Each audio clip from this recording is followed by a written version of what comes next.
and welcome to EDU-NEWS, your number one choice for news in education. We are coming to you from our studio at 60 Lagos Avenue, East Legon. I'm Ruth Bazeng. In the headlines, the Ghana National Association of Teachers warns government on new curriculum.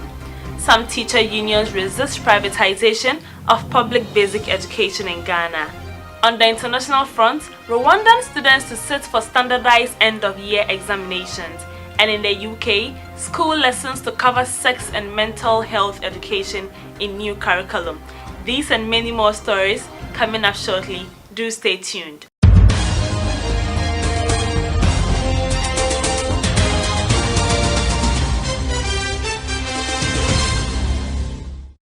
Now to our very first story, the Ghana National Association of Teachers (NAT) warns government against rushing to implement the proposed standards-based curriculum until implementers and stakeholders have been thoroughly informed. This, according to them, is because if properly implemented, the new curriculum will go a long way to address the shortfalls in the educational system and eliminate the chew and pour method. However, NAT insists that it was imperative for the government to organize series of training workshops to get teachers who were the key implementers as well as parents and all stakeholders to thoroughly understand the concept of the new curriculum before it is rolled out. Also, some teacher unions say they will kick against the Ghana Partnership Schools GPS project, a new government policy that seeks to privatize the management of some basic schools in the country.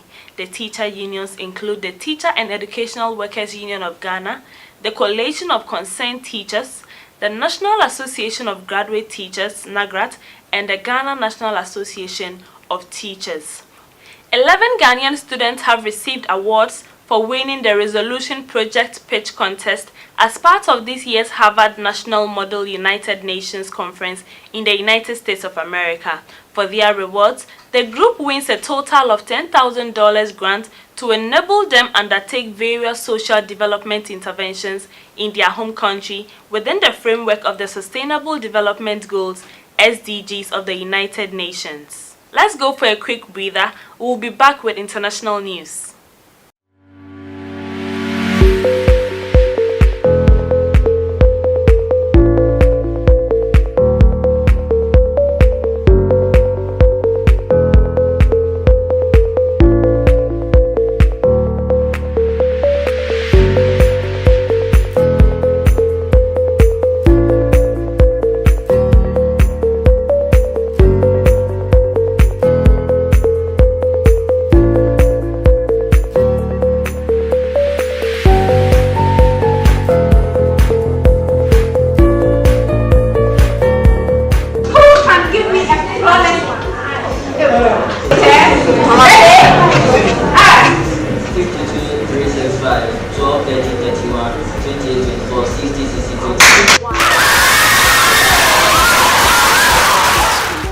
Before I attended this program, I didn't know what techniques I can use to revise my notes and learn new stuff, but Auntie Naomi has briefed us on some techniques and skills which we can use to pass our BC. And even though I'm informed too, I'm sure I can use these techniques the following year to get good grades in the BC. I didn't know that you had to take breaks. Normally when you're learning, you don't really take breaks. You always think that it's better to learn more. But I learned today that it's very important to take breaks. And it's better to, practice as if you're going to write the exam 2 weeks before you write the exam.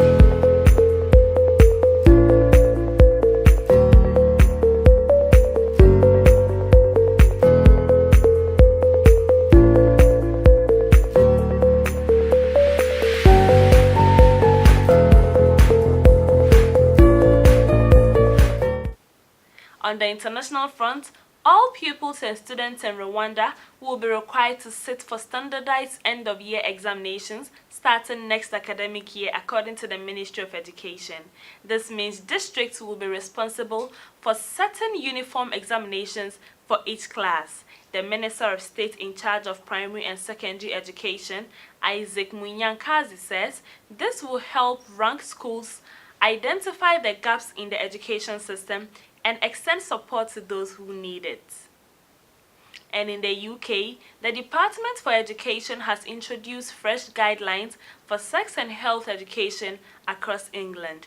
In the new curriculum, 3 new subjects which have been created include relationships education from primary school, relationships and sex education at secondary schools, and health education for all ages, in which students will learn about the importance of getting enough sleep, the dangers of sending sexual images, and how to spot anxiety in their friends. Children as young as 4 will learn about relationships, staying safe online, and link them between physical and mental health.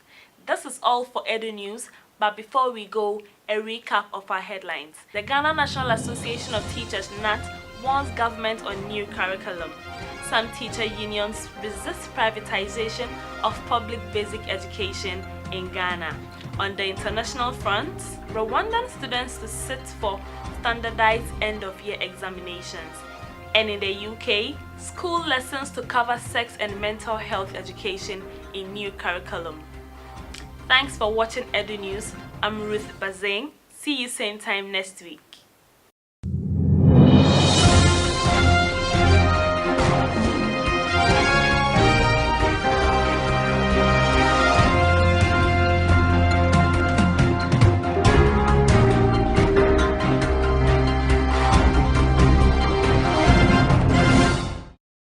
Thanks for watching School World TV, brought to you by Neogenics Education Group.